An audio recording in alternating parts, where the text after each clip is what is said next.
उत्तर प्रदेश में नगर निकाय चुनाव का बिगुल बज चुका है। शहरी नगर निकाय चुनाव के नामांकन का पहला चरण पूरा हो चुका है। प्रचार प्रसार के माध्यम से जनता के बीच पर जाने के लिए तमाम राजनीतिक दल पूरी तैयारी से मुस्तैद नजर आ रहे हैं। नगर निकाय चुनाव को लेकर भारतीय जनता पार्टी की क्या तैयारी है और ऐसे कई तमाम सवाल, राजनीतिक सवाल, एएनबी न्यूज ने उत्तर प्रदेश सरकार में पर्यटन एवं संस्कृति मंत्री से बातचीत की।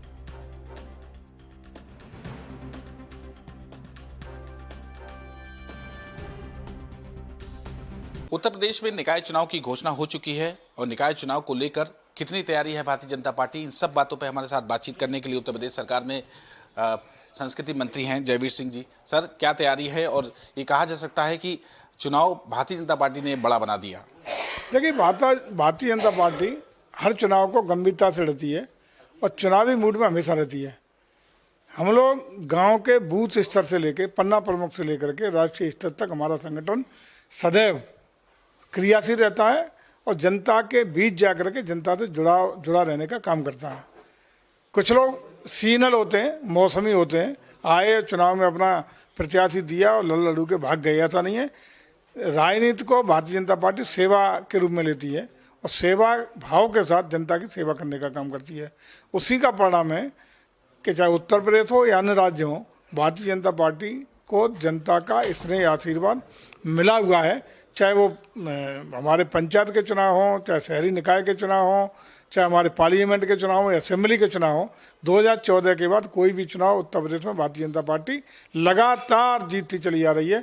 और हम स्थायी निकाय के, ये जो हमारे शहरी निकाय के चुनाव चल रहे हैं, इसमें भी प्रचंड परफॉर्मेंस, बेस्ट परफॉर्मेंस के साथ कमल खिलाने का काम पूरे प्रदेश में करेंगे। चाहे हमारे मेयर के चुनाव हो, चाहे नगर पालिकाओं के चुनाव हो या नगर पंचायतों के चुनाव हो, हम सारे चुनाव में बहुत अच्छा करने जा रहे हैं। कितना उम्मीद है कि कितनी सीटें आएंगी निकाय चुनाव में? कितनी मेयर सीटें भारतीय जनता पार्टी ले जा पाएगी? नगर पालिका की बात हो, मेयर की हमारी टारगेट है 17 की 17 सीटें हम जीतेंगे और मैक्सिमम सीटें नगर पालिकाओं की, मैक्सिमम सीटें टाउन एरिया की जीत के आएंगे। अब देख रहे होंगे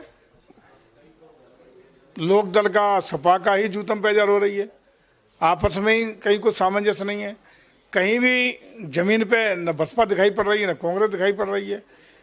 सारा का सारा जो वातावरण इस समय ही आप देख रहे होंगे, जमीन पर धरातल पर जाके देखिए कि हम लोग बहुत लंबे अंतर के साथ, प्रचंड जीत के साथ सारी सीटें जीत के आएंगे और बहुत बड़ी संख्या में हम लोग सीट जीतेंगे। 24 में 2000 निकाय कह सकते लोकसभा चुनाव है, उससे पहले पार्टियां इसको सेमीफाइनल मान के चलती हैं। बसपा 60% कहा सकता है कि कैंडिडेट मुस्लिम उतारे हैं, तो वहीं चाचा शिवपाल भी अब कहीं ना कहीं कमान समझ, और बीजेपी में कहा जा रहा है कि बीजेपी की गढ़ में शिवपाल यादव प्रचार करेंगे इस बार। अच्छा है, अच्छा चचा भतीजे दोनों में लेकर लड़े। बसपा सपा पहले भी 19 लड़ चुकी है, परिणाम आपने देखा होगा उत्तर प्रदेश में, और मैं समझता हूँ वो बेमेल समझौता कुछ ही दिनों में ध्वस्त अपने आप हो गया था। कोई भी ये इकट्ठा गठबंधन कर लें तो और अलग अलग लड़ें तो इनसे कोई उत्तर प्रदेश में फर्क पड़ने वाला नहीं है। हम 80 की 80 सीटें भारतीय जनता पार्टी का कमल खिलाने का काम करेंगे लोकसभा में, और इसके अभी जो सेमीफाइनल जिसको आप कह रहे हैं, इस पर भी बेस्ट परफॉर्मेंस हम लोग करने जा रहे हैं। निकाय चुनाव की बात की जाए तो लगातार ये कहा जाता है कि मुख्यमंत्री योगी आदित्यनाथ की डिमांड काफ़ी मांगी जा रही है। निकाय चुनाव में काफ़ी जनसभाएं उनकी, हालांकि अभी तक प्लान नहीं बनाए। कर्नाटक चुनाव में भी एक आवाज़ आई कि मुख्यमंत्री हो तो मुख्यमंत्री योगी आदित्यनाथ जैसा हो, तो उनको भी कर्नाटक में चुनाव प्रचार के लिए खासकर बुलाया जाएगा। देखिए, उत्तर से दक्षिण तक, हिंदी भाषी से गैर हिंदी भाषी तक आदरणीय योगी जी की बहुत चाहत है लोगों को। लोगों का स्नेह, आशीर्वाद और लगाव उनके प्रति, इसमें कोई दो राय नहीं है। क्योंकि उत्तर प्रदेश के शहरी निकाय के चुनाव और कर्नाटक के चुनाव का समय लगभग एक ही पड़ रहा है, और वहाँ पर भी व्यापक रूप से लोग चाहते हैं कि कर्नाटक में आकर के आदरणीय योगी जी जनसभाओं को संबोधित करें। पार्टी का जैसा आदेश होगा, क्योंकि एक साथ चुनाव है तो कुछ समय कर्नाटक में भी देंगे, उत्तर प्रदेश में भी जहाँ बहुत जरूरी होगा वहाँ भी जाएंगे। लेकिन ये सही है कि आदरणीय मोदी जी और योगी जी की डिमांड ज़बरदस्त है, चाहे वो हिंदी भाषी हो, गैर हिंदी भाषी क्षेत्र हो, उत्तर हो या दक्षिण हो, पूरे देश के ये हमारे प्रिय नेता आदरणीय मोदी जी और योगी जी हैं, जिनकी बहुत ज़्यादा चाहत लोगों को है। संस्कृति विभाग जब से आपने संभाला है, तमाम कायम हुए, अयोध्या की बात की जाए, मथुरा की बात की जाए, तो हेलीकॉप्टर से लेकर तमाम से एक जय घोष आपने रेडियो शुरू किया है, उसकी क्या प्रचार? ये कम्युनिटी रेडियो है जो लगभग 1 साल से संस्कृति विभाग का अपना रेडियो है ये, जो जय घोष के नाम से काम कर रहा है और इसकी लोकप्रियता भी बढ़ी है, काफ़ी लोगों में चाहता है और ये अच्छी तरह सफलतापूर्वक अपना काम कर रहा है। प्रयास है कि भारत की संस्कृति और खासकर उत्तर प्रदेश की संस्कृति को इस जय घोष के माध्यम से भी आम जन तक पहुंचाने का काम हो सके। जन जन तक उत्तर प्रदेश की चाहे अवधी हो, भोजपुरी हो, ब्रज हो, बुंदेलखंडी हो, सारी भाषाओं का सामंजस्य अपनी मूल संस्कृति, मूल धरोहर, मूल विरासत को आम जन तक पहुंचाया जाए, उसको जोड़ा जाए और संबंधित करने का काम हो सके। एक आखिरी चुनाव और एक आखिरी सवाल ये है कि लगातार भारतीय जनता पार्टी प्रधानमंत्री नरेंद्र मोदी पद पे नहीं थे तो भारत की गिनती नहीं होती थी। आज भारत की सबसे कहा सकता है सबसे बड़ी गिनतियां हो रही हैं। 2024 का चुनाव है तो क्या लगता है कि विपक्ष एक तरफ पूरी तैयारी कर रहा है, एकजुट होने की तैयारी है, कितना सीटें वह उत्तर प्रदेश में ले जा पाएगी भारतीय जनता पार्टी? देखिए, आज ग्लोबल लीडर भारत बनने जा रहा है, विश्व गुरु बनने की तरफ अग्रसर है। हमारा आज़ादी का अमृत महोत्सव काल इस समय चल रहा है। 2022 15 अगस्त के बाद आज़ादी का अमृत महोत्सव जो हुआ, 75 साल आज़ादी को हो गए, उसका 2047 तक ये अमृत महोत्सव काल में हमारा लक्ष्य है कि हम भारत को विश्व गुरु 2047 तक बनाएं और विकासशील भारत से आगे बढ़ते हुए विकसित भारत में तब्दील करने का काम कर सकें।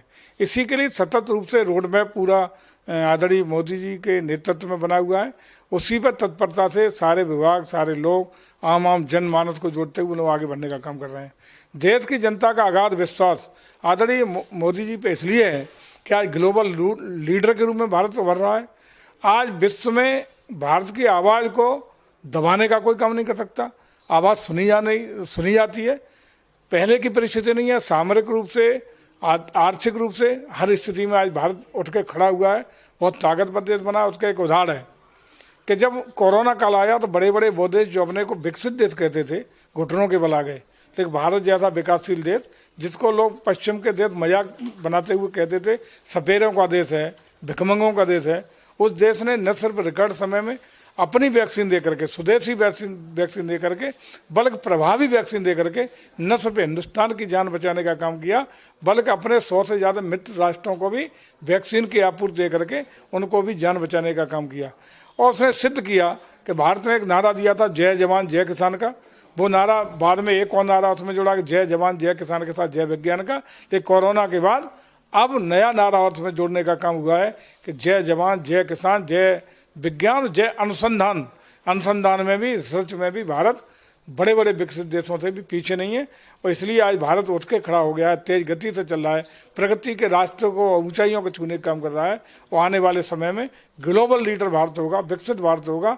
इसी के साथ सारा देश आदरणीय मोदी जी के नेतृत्व में खड़ा हुआ है और उसी का परिणाम हुआ कि 2024 में प्रचंड बहुमत के साथ एक बार पुनः मोदी जी के नेतृत्व में देश सरकार बनाने का काम करेगा। धन्यवाद। ये थे हमारे साथ मंत्री जयवीर सिंह जी ने साफ तौर पर कहा कि अब आने वाले 2024 में हम भारत को विश्व गुरु बनाने का काम करेंगे। नगर निकाय चुनाव हो या 2024 का लोकसभा चुनाव, उन सभी में हम भारी बहुमत के साथ ज्यादा से ज्यादा सीटों के साथ हम विजय हासिल करेंगे। कैमरा पर्सन दानिश के साथ सिंह, ANB।